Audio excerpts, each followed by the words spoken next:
आप सभी को एक बार फिर से गोल केमिस्ट्री क्लासेस में स्वागत है।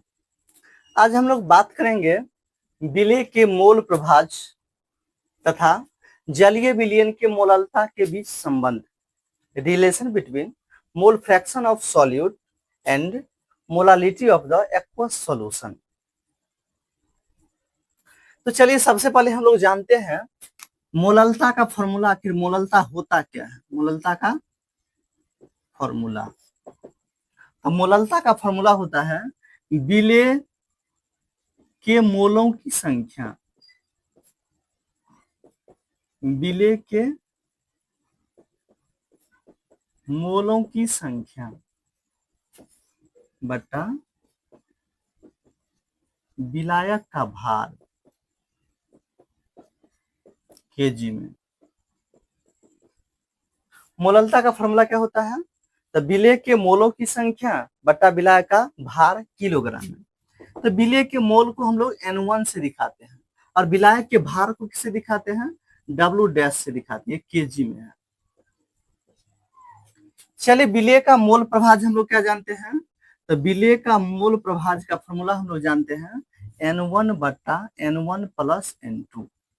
देखिए इनसे ऊपर क्या है N1 और नीचे क्या है N1 प्लस N2।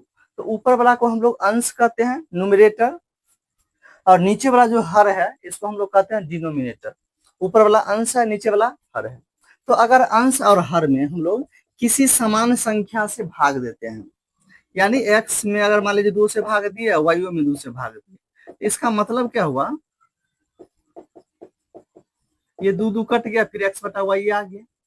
या मान लीजिए इसमें हम लोग क्या है ऊपर नीचे दोनों से सेम से गुना करेंगे किसी भी संख्या से, तो फिर ये कट जाएगा, सेम में रह जाएगा। यानी अंश और हर में हम लोग किसी भी संख्या से गुना करेंगे सेम संख्या से या भाग देंगे तो इसमें संख्या पर कोई प्रभाव नहीं पड़ेगा। तो हम लोग अंश और हर में क्या करते हैं? विलायक के भार से भाग देते हैं, विलायक के भार से भाग देते हैं। अंश तथा हर में विलायक के भार केजी से भाग देने पर, तो चलिए हम लोग देखते हैं कि ये हमारा क्या है, विलेय का जो मोल प्रभाज है बराबर होगा N1 बट्टा, ये हमारा क्या है, इसको विलायक के भार को W' से भाग देते हैं, ये केजी में है, बट्टा फिर N1 बट्टा W', ये भी केजी में है, प्लस N2 बट्टा W', ये भी क्या है, केजी में है। अब देखिए ऊपर में हम लोग देखें ये हमारा क्या विलेय के मोल है, नीचे में विलायक का भार है किलोग्राम में, तो ये किसके बराबर होता है? मोललता के। यानी ये हमारा क्या हो गया? मोललता, मोलालिटी। और ये भी हमारा क्या हो गया? मोलालिटी प्लस इसका मान जो होता है 55.55 होता है। यानी हमारा विलेय का जो मोल प्रभाज है ये बराबर होता है मोललता बटा मोललता प्लस 55.55। ये जलीय विलयन के लिए स्पेशली होगा, मोललता बटा मोललता प्लस 55.55। चलिए 55.55 हुआ कैसे, इसके बारे में हम लोग जानते हैं। ये जलीय विलयन के लिए है, यानी जल का क्या है, भार कितना होता है? तो जल का परमाणु द्रव्यमान, हाइड्रोजन का परमाणु द्रव्यमान 1, 2 है तो 2 हो गया, ऑक्सीजन का 16, यानी कितना हो गया? 18। यानी 18 ग्राम का मतलब हुआ 1 मोल। 18 ग्राम जल का मतलब कितना हुआ? 1 मोल। तो 1 ग्राम बराबर कितने हो जाएगा? तो 1 बटा कितना हो जाएगा? 18 मोल।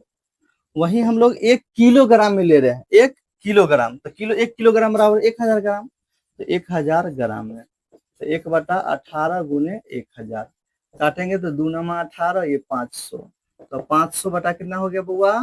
9। तो ये हमारा हो गया 55.55। जिंदगी को सफल बनाने के लिए बातों से नहीं रातों से लड़ना पड़ता है मेरे दोस्त। तो यही हमारा था विलेय के मोल प्रभाज तथा जलीय विलयन के मोललता के बीच संबंध। यानी जलीय हमारा जलीय विलयन के मोललता के बीच संबंध है। तो विलेय का मोल प्रभाज बराबर हो गया मोललता बटा मोललता प्लस 55.55। ये 55.55 कैसे आया समझ गए आप लोग? अगर इसके बारे में कुछ और जानना है तो कमेंट कीजिए। अगर अच्छा लगा हो तो लाइक कीजिए, शेयर कीजिए, सब्सक्राइब कीजिए। धन्यवाद।